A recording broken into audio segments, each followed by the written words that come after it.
Bom dia, boa tarde ou boa noite, a depender do horário que você esteja assistindo esse vídeo. Tudo bem com você? Eu sou o professor Fábio e no vídeo de hoje eu gostaria de discutir brevemente o primeiro teorema fundamental do cálculo. Vamos lá?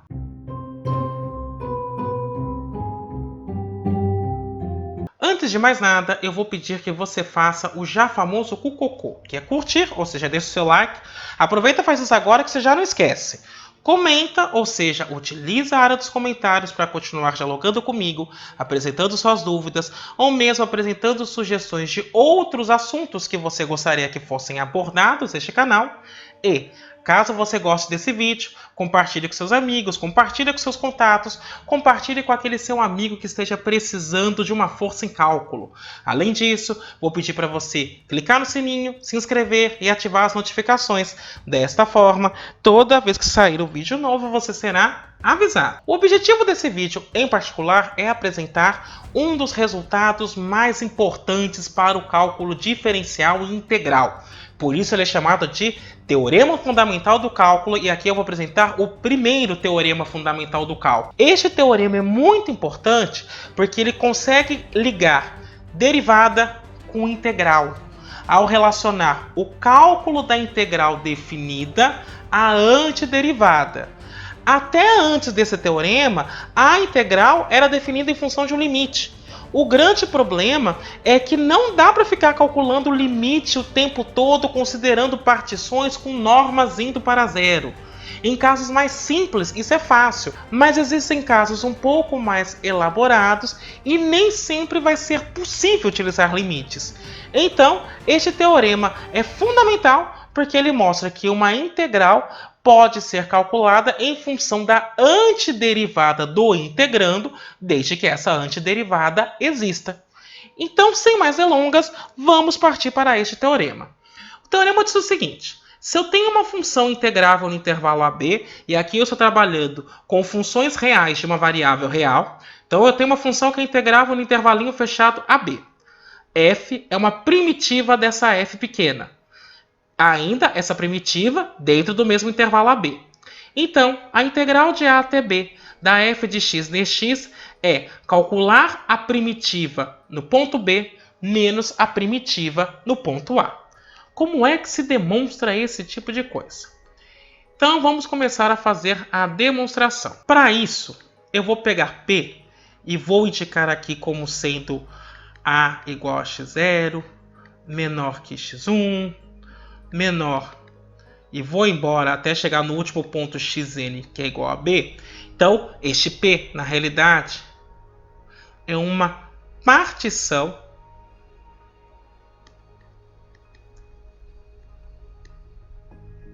qualquer do intervalo AB. Então, peguei uma partição aleatória do intervalo AB. Então, eu vou observar o seguinte: quando eu considero a somatória para ir indo de 1 até n de f de xi menos f de xi menos 1, perceba que isso na realidade vai ficar assim: f de x1 menos f de x0. Mas, agora para i igual a 2, f de x2 menos f de x1. Mas, e eu posso seguir adiante até chegar em f de xn, que seria a última parcela, menos f de xn menos 1. Perceba que esse f de x1 é cancelado com esse. Esse f de x2 vai ser cancelado com o termo aqui na frente. Esse f de xn menos 1, que está negativo, vai ser cancelado com o termo que está aqui entre essas parcelas. E, portanto, só vai me sobrar a f aplicada em xn, essa f eu já estou pensando na antiderivada, na primitiva, menos a f aplicada em x0. Ou seja, o que eu estou dizendo é que a somatória para ir indo de 1 até n dá f de xi menos f de xi menos 1. Isso vai ficar f aplicada no ponto xn, que é b, menos f aplicada no ponto x0, que é A. Então a primeira coisa que eu observo é este somatório. Então, como f é derivável, toda função derivável é contínua. Então, em particular, essa f grande também é contínua. Assim, eu posso afirmar, observando o teorema do valor médio, que para cada subintervalo da partição da forma xi menos 1, xi, e aí com i variando de 1 até n, eu posso dizer que existe um ponto CI pertencendo a este intervalo, tal que a f grande de xi menos f de xi menos 1 dividido por xi menos xi menos 1, isso é a derivada de f grande no ponto CI. Ou, só reescrevendo essa expressão, eu estou dizendo que a f de xi menos a f de xi menos 1 é a f' de CI vezes xi menos xi menos 1. Mas a f grande, a derivada, da f pequena. E essa diferença xi menos 1 é o tamanho do subintervalo, que vai de xi menos 1 a xi. E de onde é que eu tirei, então, o teorema do valor médio? Então vamos por partes. O teorema do valor médio é o seguinte: se eu tenho uma função que é contínua no intervalo fechado e derivável no intervalo aberto, essa expressão que está no alto da tela é válida. No intervalo fechado xi menos 1 até xi, a função é derivável mesmo. Além disso, a função é... No intervalo fechado xi menos 1 a xi, a função é derivável no seu interior. Mas como ela é derivável em todo intervalo AB, ela é contínua também nesse subintervalo. Portanto, o teorema do valor médio vale para essa função f restrita a esse subintervalo, e aí essa expressão então se torna válida. Agora, juntando essas duas informações, eu vou concluir o seguinte. De um lado eu tenho que a f grande aplicada em B menos a f grande aplicada no ponto A é igual a somatória para ir indo de 1 até n da f de xi menos a f de xi menos 1. E, portanto, isso é a somatória, agora usando o teorema do valor médio, da f pequena apontada no ponto CI, ou seja, a f calculada nesse pontinho CI, vezes delta de xi. Perceba que isso tudo eu fiz para uma partição qualquer. Então agora eu vou observar esse fato. Se isso vale para qualquer partição, vale sempre que a norma dessa partição está indo para zero. Para qualquer partição, com a norma ainda considerando para zero. E perceba que o resultado é sempre o mesmo. Então, como P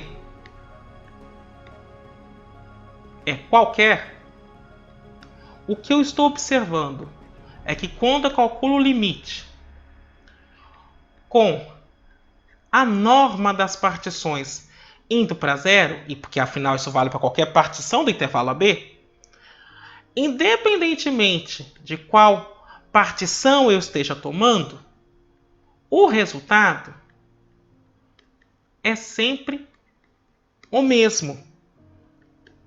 F grande aplicada em B menos f grande aplicada em A. Mas perceba que este limite é o que a gente chama de integral definida. A integral definida da função f pequena. Então, a integral de f de x dx no intervalo AB vai ser uma primitiva aplicada no ponto B menos a mesma primitiva aplicada no ponto A. E isso, então, encerra a demonstração. O que eu quero observar é que eu vou pegar uma primitiva, só que aqui eu não vou considerar a constante que aparece no processo de antiderivação, porque aqui eu vou ter uma constante menos ela mesma. Então, neste caso em particular, eu desconsidero a constante quando eu vou fazer o cálculo da integral. Então, vamos fazer alguns exemplos para fixar essa ideia. Primeiro, eu vou calcular, então, a integral de 1 até 2 de x² dx. Uma primitiva para x², aliás, há um vídeo que trata essencialmente de primitivas, o card deve estar aparecendo aí no alto da tela. Uma primitiva para x² é x³ sobre 3. Como eu estou calculando do intervalo 1, 2, eu vou indicar este cálculo utilizando essa barra. Então, vai de 1 até 2. E aí eu faço o cálculo da seguinte forma. No lugar desse x, eu considero sempre o número que está aqui no alto. Então, aqui eu vou ter 2³, que é 8 terços, menos. Agora, no lugar desse x, eu considero 1. Então, 1³, 1 terço. 8 menos 1, 7 terços. E está resolvido. No exemplo 2, eu vou calcular, então, a integral de menos 1 a 3 de 4 dx. Uma primitiva para 4 é a função 4x, aplicada de menos 1 a 3. E aí o raciocínio é o mesmo. 4x. Primeiro eu vou substituir o x por 3. Então, 4 vezes 3, 12. Menos da expressão que vem do primeiro teorema fundamental do cálculo. Agora, 4 vezes menos 1, menos 4.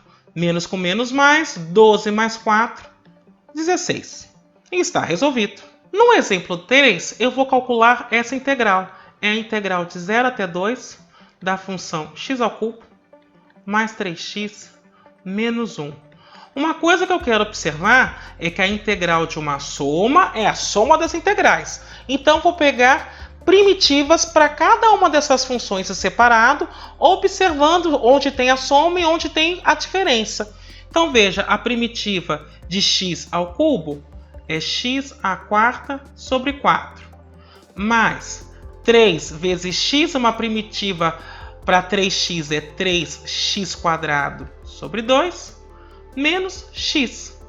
Isso aplicado de 0 a 2. E agora eu começo a substituição. Então, eu vou ter 2⁴, 16. 16 dividido por 4, 4. Mais 2², 4. 4 vezes 3, 12. 12 dividido por 2, 6. Menos, e agora eu substituo o x por 2. Menos, agora eu vou olhar com 0. 0² é 0, então aqui vai dar 0. 0², 0, então mais 0. Menos, substitui x por 0, dá 0. Então eu tenho 4 mais 6, 10, menos 2, 8. Então essa integral vale 8. No exemplo 4, eu vou calcular então a integral de 1 até 2 de 1 sobre x² dx. Eu quero observar que no fundo eu estou calculando a integral de 1 até 2 de x elevado a menos 2 dx. E aí uma primitiva para essa função é x elevado a menos 1 dividido por menos 1 aplicado de 1 a 2. Que eu posso escrever assim. Menos, por causa desse menos que está aqui embaixo. X elevado a menos 1 eu vou passar para o denominador. Então, 1 sobre x aplicado de 1 até 2. Agora eu começo o cálculo. Menos 1, vou substituir o x por 2, então vai ficar menos 1 sobre 2, que é menos meio. Menos da expressão. Menos 1, olha que eu substituo o x por 1, menos 1 sobre 1, então menos 1. Menos com menos mais, então isso dá 1 menos meio. E isso é igual a meio. Então perceba que com o teorema fundamental do cálculo, o cálculo de integrais, o processo de integração definida fica muito mais simples. No exemplo 5, então eu vou calcular a integral de 1 até 2 da expressão 1 sobre x mais 1 sobre x³ dx. Só para ficar mais claro, isso é a integral de 1 até 2 da função 1 sobre x mais x elevado a menos 3 dx. Novamente, a integral da soma é soma das integrais. Então, isso na realidade eu vou pegar então as primitivas ou integrar essas funções em separado e observar o sinal de mais. A integral de 1 sobre x é ln de x, mais a integral de x elevado a menos 3 é x elevado a menos 2 dividido por menos 2. Isso aplicado de 1 até 2. Ou seja, no fundo, a primitiva que eu tenho é ln de x mais com menos 1 sobre 2x², isso indo de 1 até 2. Agora eu faço substituição. Primeiro em cima, então vai ficar ln de 2 menos 1 sobre 2 ao quadrado dá 4, 4 vezes 2, 8. Então 1 sobre 8. Menos ln de 1 menos, agora no lugar do x vai 1. Então 1 vezes 2, 2, então fica meio. E isso, portanto, vai me levar à seguinte expressão. Então, só para registrar, a integral de 1 até 2 de 1 sobre x mais 1 sobre x ao cubo dx, por enquanto ela estava dando o seguinte: ln de 2 menos 1 sobre 8 menos ln de 1 menos meio.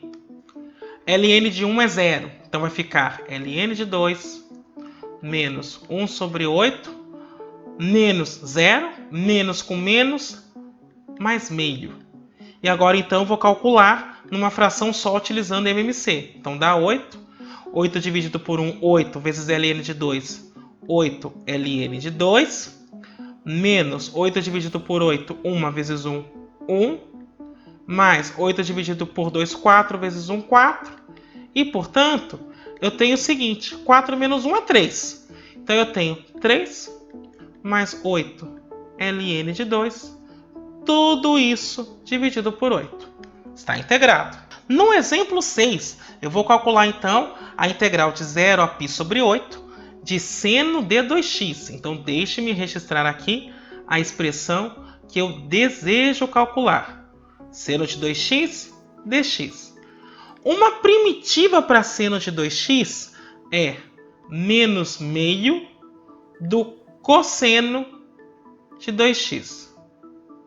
E isso aplicado então de 0 a π sobre 8. Então isso vai dar menos meio vezes o cosseno de 2 vezes π sobre 8. Menos meio vezes o cosseno de 2 vezes 0. Então isso eu tenho menos meio. 2 vezes π sobre 8, isso aqui vai dar π sobre 4. Cosseno de π sobre 4 é raiz de 2 sobre 2. Menos com esse menos dá mais. Meio, cosseno 2 vezes 0, 0. Cosseno de 0 é 1. E, portanto, então a expressão que eu tenho é 1 meio menos raiz de 2 sobre 4. Calculando MMC, então fica 4. Dividido por 2, 2 vezes 1, 2. Menos 4 dividido por 4, 1 vezes raiz de 2. Então fica 2 menos raiz de 2 dividido por 4. E por fim, vamos calcular essa última integral. A integral de 0 até 1 de e elevado a menos x dx. Uma primitiva para e elevado a menos x, uma integral, é menos e elevado a menos x, aplicado de 0 a 1. Então isso vai ficar menos e elevado a menos 1, menos da expressão, menos e elevado a menos 0. Então vai ficar menos 1 sobre e, porque é e elevado a menos 1 eu estou invertendo. Menos com menos, mais. E elevado a menos 0 é a mesma coisa que e elevado a 0, que é 1. Então isso é 1 menos 1 sobre e. Bom, era isso que eu gostaria de discutir com você hoje. Espero que tenha sido bastante proveitoso. Eu me despeço por aqui. Até a próxima!